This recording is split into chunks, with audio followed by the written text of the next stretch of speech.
আরেকটা প্রশ্ন স্যার, ইসলামী রাষ্ট্র কায়েম করতে বা কোরআনের রাজ কায়েম করতে ইসলামী দল করা ফরজ কিনা জানতে চাই।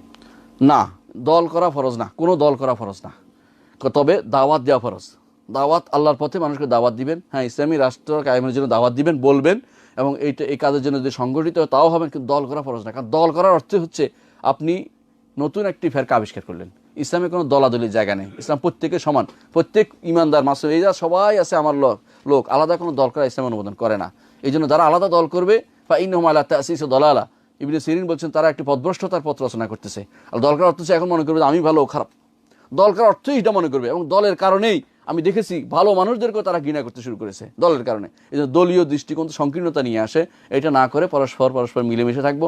যারা দাওয়াত দেওয়ার জন্য যদি কোনো একত্রিত হয়ে কাজ করতে হয় সেটা করা যাবে, কিন্তু দাওয়াতের হতে হবে এটার উপরে নির্ভর করতে পারবে না, পরস্পর ভালোবাসা এবং ঘৃণা এটা নির্ভর করবে না। যখনই ভালোবাসা এবং ঘৃণা এটার সাথে নির্ভর করবে যে আমার সাথে যেহেতু আসে নাই সে খারাপ, তাহলে মনে করবেন যে এই দল জায়েজ নেই, এই সংগঠনও জায়েজ নেই তখন। সুবহানাকাল্লাহি ওয়া বিহামদিহি আশহাদু আল্লা ইলাহা ইল্লা আনতা আস্তাগফিরুকা ওয়া আতুবু ইলাইক। আসসালামু আলাইকুম ওয়া রাহমাতুল্লাহি ওয়া বারাকাতুহু।